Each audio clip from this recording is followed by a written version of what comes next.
కొడుకులు ఉన్న ప్రతి తల్లిదండ్రులు ఒక్కసారి ఈ వీడియో చూడండి. ఇంట్లో గొడవలు ఉండవు, సుఖ సంతోషాలు కలుగుతాయి. ఒక పల్లెటూరులో వృద్ధ తల్లిదండ్రులు నివసిస్తూ ఉండేవారు. వారికి ఒకే ఒక కొడుకు ఉన్నాడు. ఆ కొడుకుని చదివించినట్లయితే నా కొడుకు ప్రయోజకుడు అవుతాడని భావించి తమ దగ్గర ఉన్న మొత్తం ధనాన్ని అంతా కూడా ఖర్చు పెట్టి ఆ కొడుకుని చదివించారు. అనుకున్నట్లుగానే ఆ కొడుకు బాగా చదువుకొని ఉద్యోగాన్ని సంపాదించుకున్నాడు. ఉద్యోగాన్ని సంపాదించుకున్న తర్వాత అక్కడే పట్టణంలో ఉంటున్న ఒక అమ్మాయిని చూసి వివాహం చేసుకున్నాడు. వివాహం చేసుకున్న తర్వాత తన భార్యతో కలిసి పట్టణంలోనే ఉండడం ప్రారంభించాడు. కొడుకు తన తల్లిదండ్రులను అస్సలు పట్టించుకునేవాడు కాదు. వాళ్ళు ఎలా ఉన్నారో అని కూడా చూసేవాడు కాదు. ఒకరోజు తన భార్యతో చెబుతున్నాడు, ఈరోజు నేను రైల్వే స్టేషన్ బయట మా అమ్మా నాన్నను చూశాను అని చెప్పాడు. అలాగే వాళ్లకు కనపడకుండానే నేను ఇంటికి వచ్చేశాను అని చెప్పాడు.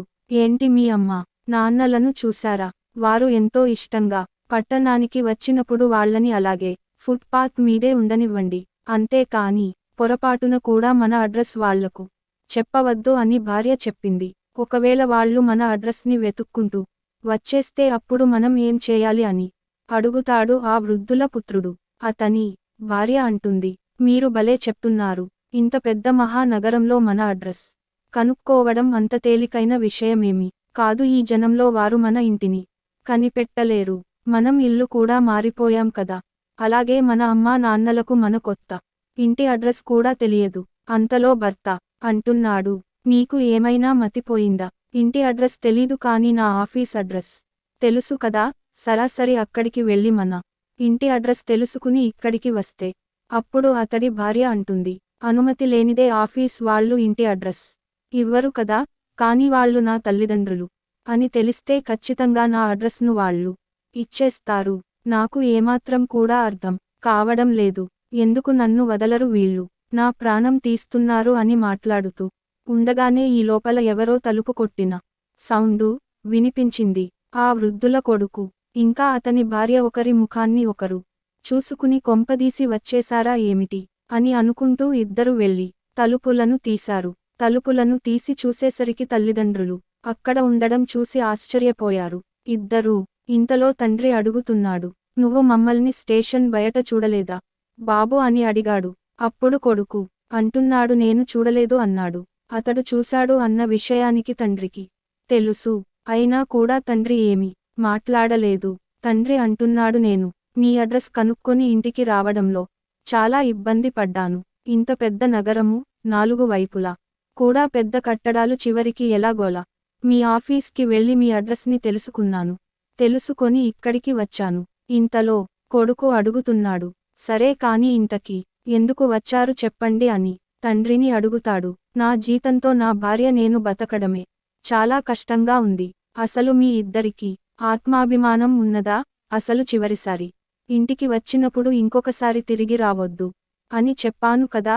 ఏదో 4 ముద్దలు తింటూ ఆ పల్లెటూర్లోనే వ్యవసాయం చేసుకోక ఎందుకు మీకు ఈ నగరపు జీవితము? కొడుకుని కోడలిని తండ్రి ఆపాడు. ఇక చాలు, మీరిద్దరు కూడా చాలా చెప్పారు. మేము ఇద్దరము కూడా చాలా విన్నాము. మేము ఆత్మాభిమానం వదులుకొని ఉండి పోవడానికి రాలేదు. మేము తరచుగా ఈ నగరానికి రావడం పోవడం చేస్తూ ఉన్నాము. ఎందుకంటే ఈ నగరంలో అపార్ట్మెంట్లో మేము ఒక ప్లాట్ను కొనుక్కున్నాము. ఈరోజు ఫ్లాట్ తాళాలు నా చేతికి వచ్చాయి. అందుకే కొత్త ఇంటికి మేము పూజ చేసుకుందామని అనుకున్నాము. దానికోసమే మిమ్మల్ని పిలవడానికి ఇక్కడికి వచ్చాము. ఎల్లుండి మా నూతన ఇంటి గృహప్రవేశం. నువ్వు నీ భార్య తప్పకుండా రండి అని చెప్పారు. కొడుకు అడుగుతున్నాడు, నిజంగానే చెబుతున్నారా? మీరు ఇక్కడ ఒక ఫ్లాటును కొన్నారా? ఇక్కడ చిన్న ఫ్లాట్ కూడా 50 నుండి 60 లక్షలు వరకు ఉంటుంది. నాకు తెలియదా మీ దగ్గర ఎంత డబ్బు ఉన్నదో? మీరు అబద్ధం చెబుతున్నారు నాన్న. మీరు నిజాన్ని చెప్పడానికి సిగ్గుపడుతున్నారా? నిజం చెప్పండి. నేను లోపలికి రానివ్వడం లేదని ఇలాంటి కట్టు కథలు అల్లుతున్నారా అని కొడుకు అడిగాడు. నీకు ఎలా అర్థమైతే అలా అర్థం చేసుకో. ఎటువంటి సమస్య కూడా నాకు లేదు. ఒకవేళ పూజకు రావాలి అని అనుకున్నట్లయితే అడ్రస్ అయితే కార్డు మీద నోట్ చేసి ఉంది. మీరిద్దరు కూడా ఖచ్చితంగా రండి అని చెప్పి ఇన్విటేషన్ కార్డు ఇచ్చి తల్లిదండ్రి అక్కడి నుండి వెళ్ళిపోయారు. వాళ్ళు వెళ్ళిపోయిన తర్వాత కోడలు తన భర్తతో అంటుంది. మామయ్య గారు ఇలా మాట్లాడుతున్నారు ఏంటి? నిజంగానే వాళ్ళు కొత్త ఫ్లాట్ కొన్నారా? వాళ్ళ దగ్గర అంత డబ్బు ఎక్కడి నుండి వచ్చింది? ఒకవేళ వాళ్ళు స్కూల్లో ఉన్న ఇల్లు అమ్మేసినా కూడా అంత ధనం రాదు కదా అని అంటుంది. వృద్ధుల కొడుకు అంటున్నాడు వీళ్ళ మాటలు నువ్వు నమ్ముతున్నావా? ఈ అడ్రస్ కూడా వేరే ఎవరిదో అయి ఉంటుంది. కావాలంటే వారు చెప్పిన తేదీన నువ్వు కూడా నాతో పాటు ఈ అడ్రస్ దగ్గరకు రా, నేను నీకు చూపిస్తాను అన్నాడు భర్త. తండ్రి చెప్పిన రోజున నిజంగానే కొడుకు తన భార్యను తీసుకుని తండ్రి చెప్పిన అడ్రస్కు బయలుదేరి వెళ్ళాడు. ఇంటి బయట పువ్వులతో అలంకరించి ఉంది. పూజ ఏర్పాట్లు కూడా చేశారు. అది చూసిన కోడలు తన కళ్ళను తానే నమ్మలేకపోయింది. వెంటనే తన భర్తతో ఇలా అంటుంది. నిజంగానే ఈ ఇంటిని మామయ్య గారే కొనుక్కున్నారనుకుంటా. ఈ ఏర్పాట్లు అన్నీ కూడా చూస్తూ ఉంటే మామయ్య గారే కొన్నట్టు అనిపిస్తుంది. అప్పుడు భర్త అంటున్నాడు నాకు కూడా అర్థం కావడం లేదు. ఈ సొసైటీని చూసావా? ఇక్కడ ఒక్కొక్క ఫ్లాట్ కనీసం 1 కోటి రూపాయలు అయినా ఉంటుంది. ఇంత డబ్బు నాన్నగారికి ఎలా వచ్చింది అనుకుంటూ భార్య భర్తలు ఫ్లాట్ లోపలికి వెళ్లారు. వాళ్ళని చూసిన తండ్రి చిరునవ్వుతో రండి రండి అంటూ చాలా సంతోషంగా లోపలికి ఆహ్వానించాడు. తండ్రి తన భార్యతో చెబుతున్నాడు వీళ్ళకి కూడా ప్రసాదాన్ని పెట్టు అని చెప్పడంతో తల్లి లోపలి నుండి ప్రసాదాన్ని తీసుకొని వచ్చి వాళ్ళిద్దరికీ పెట్టింది. పూజారి, పూజా సామాగ్రి, ఇల్లంతా పూలతో అలంకరణ ఇవన్నీ చూసిన కొడుకు తండ్రితో ఇలా అంటున్నాడు. నాన్న, పూజారి గారు తప్ప ఇంకెవరూ లేరు. ఏమిటి అన్నాడు. ఈ నగరంలో నాకు ఎవరు తెలుసు, అయినా పిలిచిన ఎవరు రారు. అందుకే మిమ్మల్ని మాత్రమే పిలిచాను అన్నాడు. నాన్న, నిజంగా ఇంటిని నువ్వే కొన్నావా? మన ఊరిలో ఉన్న ఇంటిని అమ్మేశావా ఏంటి అని అడిగాడు కొడుకు. బాబు, ఊరిలో ఉన్న ఇల్లు కేవలం ఇల్లు మాత్రమే కాదు, అది మనకి ఒక జ్ఞాపకము. దానిని అమ్మేస్తాను అని ఎలా అనుకుంటున్నావు? అయినా అక్కడి ఊరి విషయమే వేరు, అది మీకు వివరించాలని ఇక్కడ నేను ఒక ఇల్లు తీసుకున్నాను. కానీ నువ్వు మమ్మల్ని ఇంటి నుండి వెళ్ళగొట్టేటప్పుడు చెప్పావు కదా మాకు నీ ఇంట్లో ఉండడానికి అర్హత లేదు అని. కానీ ఈరోజు చూడు, నేను ఈ నగరంలోనే టాప్ ఫ్లోర్లో ఒక ఫ్లాట్ని తీసుకున్నాను. అంతేకాకుండా నేను ఇది కూడా చూడాలి అనుకుంటున్నాను. ఈ మహానగరం గాలిలో ఏముంది? చిన్న పల్లెటూరు నుండి వచ్చిన నిన్ను ఎంతలా మార్చేసింది. కానీ బాబు, ఈ ఇంటితో మన ఊరిలో ఉన్న ఇంటిని మాత్రం ఎప్పుడు నువ్వు పోల్చవద్దు. ఈ మహానగరంలో ఇల్లు కొనడానికి నేను నా ఊర్లోని ఇంటిని అమ్మాల్సిన అవసరం లేదు. ఇప్పటివరకు మేము ఊరు వాళ్ళము అని చాలా అవమానకరంగా మాట్లాడేవాడివి. ఇప్పుడు చూడు, ఈ ఫ్లాట్ చూసిన తర్వాత నీ మాట తీరును ఎంతగా మార్చేశావో.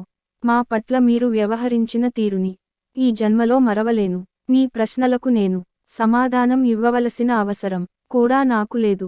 కానీ నీకు చాలా ఉత్సాహంగా ఉంది కదా తెలుసుకోవాలి అని.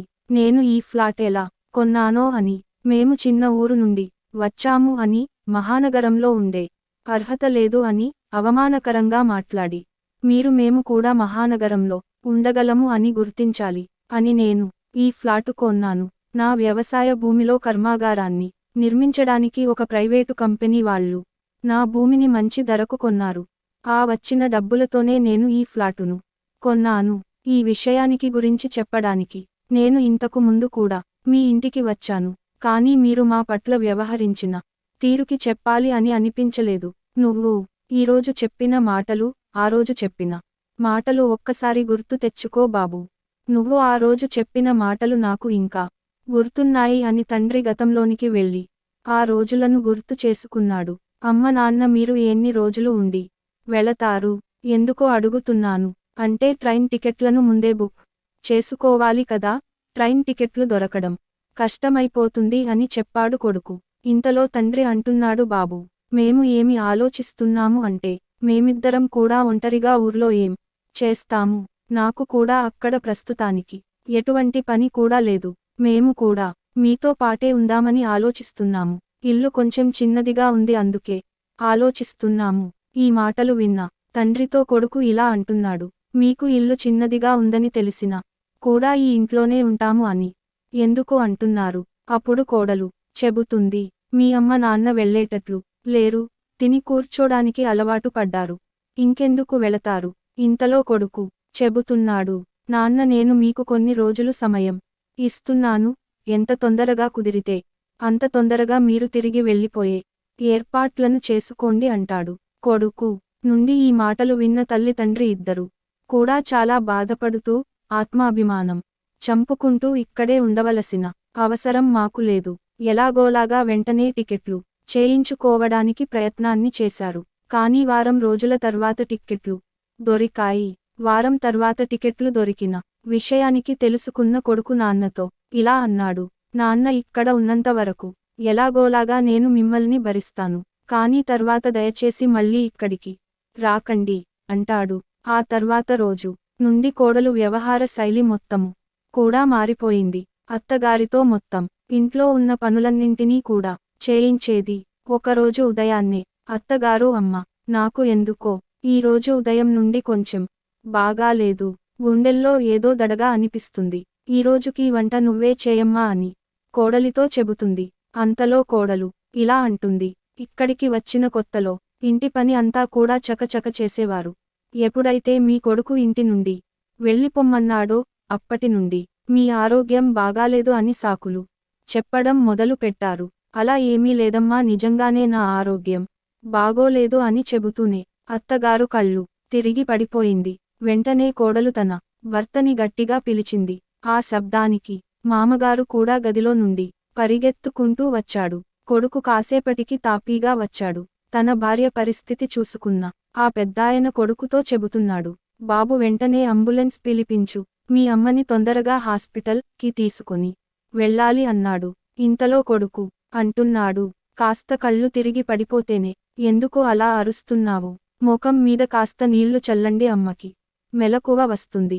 మీరు జరగండి అని చెప్పి తన తల్లి మొహం మీద నీటిని చల్లాడు. కానీ తల్లి స్పృహలోకి రాలేదు.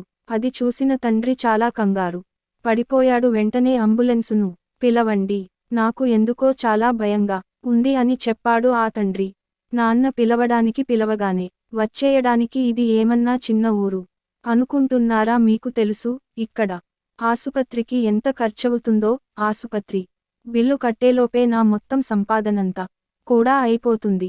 కొడుకు చెప్పిన మాటలు విన్న తర్వాత ఆ తండ్రి వెంటనే తన భార్యను రెండు చేతులతో ఎత్తుకొని ఇంటి నుండి బయలుదేరాడు. కానీ కొడుకు మాత్రం అలాగే నిలబడిపోయాడు. అంతలో కోడలు అంటుంది. మీ నాన్నగారు ఏదో కోటీశ్వరుడిలాగా మీ అమ్మగారిని తీసుకొని వెళుతున్నాడు. చూద్దాం మీ అమ్మని ఏ హాస్పిటల్లో జాయిన్ చేస్తాడో అని. సమయం రాత్రి అవుతుంది. కానీ తండ్రి గురించి గాని తల్లి గురించి గాని ఎటువంటి సమాచారాన్ని కూడా తెలుసుకునే ప్రయత్నాన్ని చేయలేదు ఇద్దరు కూడా. ఇంట్లో నిద్రపోతూ ఉండగా రాత్రి సమయం అయ్యేసరికి కాలింగ్ బెల్ మోగడంతో కొడుకు తలుపులు తెరిచి చూశాడు. ఎదురుగా నిలబడిన తన తండ్రిని చూసి ఇంతసేపటికి ఇంటికి చేరుకున్నారా? ఇప్పుడు మీకు సమయం దొరికిందా? అమ్మని శ్మశానంలో వదిలేసి వచ్చారా అని కొడుకు తండ్రిని అడిగాడు. కొడుకు నోటి నుండి ఇలాంటి మాటలు విన్న ఆ తండ్రి, నువ్వు ఇలాంటి మాటలను ఎలా మాట్లాడగలుగుతున్నావు? పిల్లల కోసమేమో తల్లిదండ్రులు ఏదైనా చేయడానికి కూడా సిద్ధపడతారు. కానీ పిల్లల నోట నుండి ఇలాంటి మాటలు విన్నప్పుడు ఎందుకు బ్రతికున్నామా అని అనిపిస్తుంది. నాన్న, మీరు వారం తర్వాత వెళ్ళిపోతారని అనుకున్నాను. కానీ ఇప్పుడు అమ్మ ఈ నాటకాన్ని మొదలుపెట్టింది. నాకు ఇప్పుడు అంతా అర్థమైంది. మీరు ఇక్కడే ఉండిపోవడానికి ఎంతకైనా తెగిస్తారని. కాబట్టి మిమ్మల్ని ఇక్కడ వారం రోజులు కాదు కదా, ఒక సెకండ్ కూడా నేను మా ఇంట్లో ఉంచలేను. ఇదిగోండి మీ సామాన్లన్నీ మీ సూట్ కేసులో సర్దేశాను, ఇక్కడి నుండి వెళ్ళిపోండి అని అన్నాడు కొడుకు. చావు బ్రతుకుల మధ్య మీ అమ్మ ఆసుపత్రిలో ఉంటే అమ్మ ఎలా ఉంది అని అడగడం పోయి, అమ్మ నాటకాలు చేస్తుంది అని అంటున్నావా? మీ అమ్మకి ఉదయం హార్ట్ స్ట్రోక్ వచ్చింది. వెంటనే నేను ఆసుపత్రికి తీసుకొని వెళ్ళకపోయినట్లయితే ఈరోజు నేను నీ తల్లిని కోల్పోయేవాడిని. ఉదయం కూడా మీ అమ్మని ఆసుపత్రికి తీసుకొని వెళ్ళాలి అని అన్నప్పుడు నువ్వు డబ్బులు గురించి మాట్లాడవు. అప్పుడు కొడుకు తండ్రితో ఇలా అంటాడు. నిజంగా అమ్మ మరణించి ఉంటే నా తల మీద నుండి ఒక పెద్ద భారమైన తగ్గి ఉండేది కదా అని అన్నాడు కొడుకు. అయినా బ్రతికుండి మీరేమి చేస్తారు? ఇద్దరూ నా తల మీద భారాలుగా మారారు కదా, అప్పుడు ఒకరి నుండైనా నాకు విముక్తి కలిగేది కదా అని కొడుకు తండ్రితో అంటాడు. ఆ మాటలు విన్న తండ్రి కొడుకు చేతిలో ఉన్న తన సూట్ కేసును తీసుకుని, చాలా బాగా బుద్ధి చెప్పావు బాబూ. ఈరోజు తర్వాత మా జీవిత కథ నుంచి తెలుసుకోవాల్సింది ఏమిటి అంటే, తల్లిదండ్రులు పిల్లల్ని పెద్దవాళ్లని చేస్తూ వారి వృద్ధాప్యం కోసం కూడా ఏర్పాటు చేసుకోవాలి. లేకపోతే పిల్లలు సజీవంగానే తల్లిదండ్రులను చంపేస్తారు. ఇప్పుడే వెళ్తాను కానీ ఒకటి గుర్తుంచుకోల, నువ్వు నన్ను అవమానించిన తీరు లెక్క కట్టి మరి నీకు చెల్లించకపోతే నీ తండ్రినే కాదు అని చెప్పి అక్కడి నుండి వెళ్ళిపోయాడు ఆ తండ్రి. ఆ తరువాత 20 రోజుల వరకు భర్త హాస్పిటల్ బయటే ఉండి తన భార్యకు వైద్యాన్ని చేయించాడు. ఆ తర్వాత భార్య ఆరోగ్యం కుదిరిపడిన తర్వాత ఇద్దరు ఊరికి బయలుదేరి వచ్చేశారు. కొడుకు చేసిన అవమానం గురించి తలచుకుంటూ తండ్రి మనసులోనే బాధపడుతూ ఉన్నారు. కానీ ఈ విషయాలు ఏమీ కూడా తన భార్యకు తెలియనివ్వలేదు. కానీ తండ్రి తన కొడుకుకి ఎలా అయినా బుద్ధి చెప్పాలి అని నిర్ణయించుకున్నాడు. ఇంతలో భార్య, ఎందుకండి అంతలా ఆలోచిస్తూ ఉన్నారు అంటూ పిలిచిన పిలుపుకి వర్తమానంలోనికి వచ్చాడు తండ్రి. వ్యవసాయ భూమిని అమ్మినప్పుడు వచ్చిన డబ్బుతో తన భార్యకు వైద్యాన్ని చేయించడానికి ఆ ధనాన్ని అంతా ఖర్చు చేసేశాడు.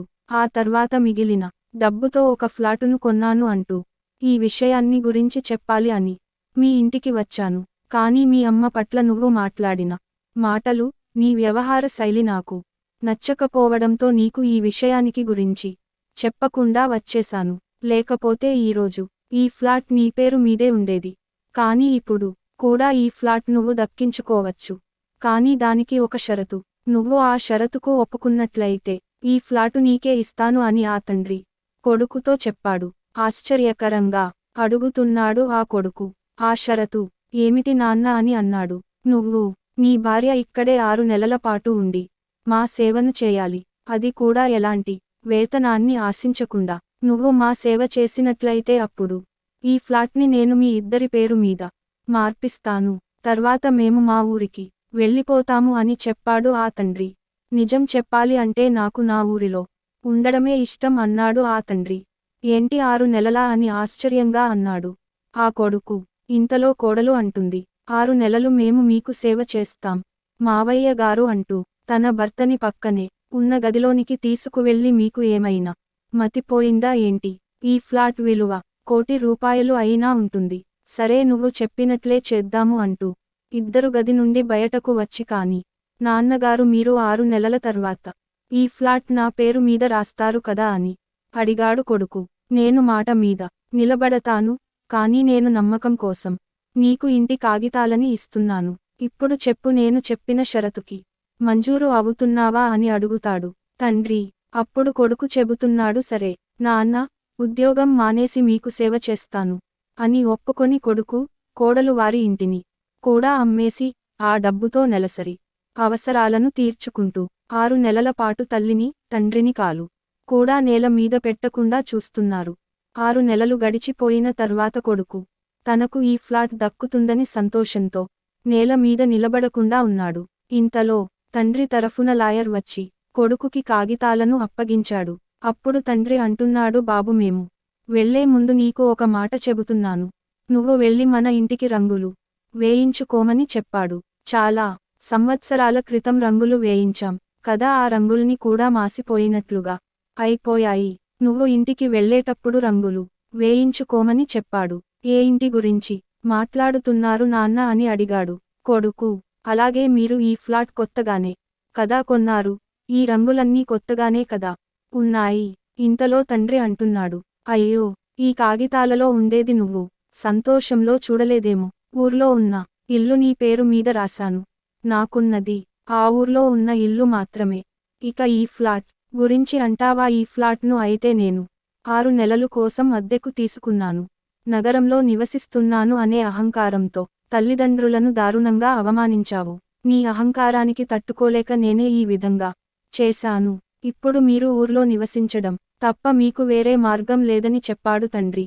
అప్పుడు కొడుకు వెంటనే తండ్రి కాళ్ల మీద పడి ఇలా అంటున్నాడు, నాన్న, మీరు నాకు చాలా బాగానే బుద్ధి చెప్పారు.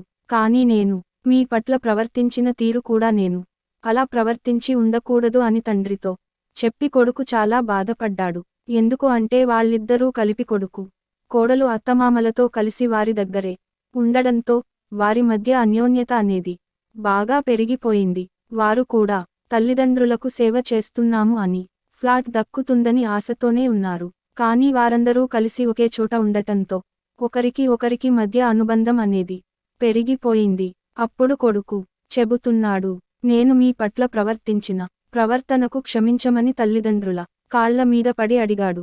కొడుకు, కోడలు కూడా అత్తమామలను చాలా జాగ్రత్తగా చూసుకోవడం ప్రారంభించారు. అందరూ కలిసి వారి ఊరికి వెళ్లి వారి ఊరిలోనే సంతోషంగా ఉండడం ప్రారంభించారు.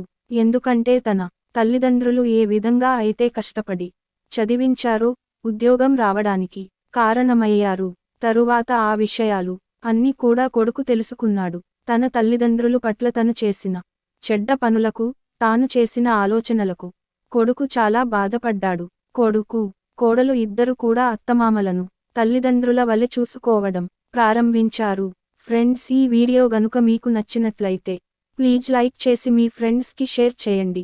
అలాగే మా కొత్త వీడియోస్ మీకు వెంటనే చేరాలంటే మన ఛానల్ని సబ్స్క్రైబ్ చేసుకొని పక్కనే ఉన్నటువంటి బెల్ ఐకాన్ని ప్రెస్ చేయండి.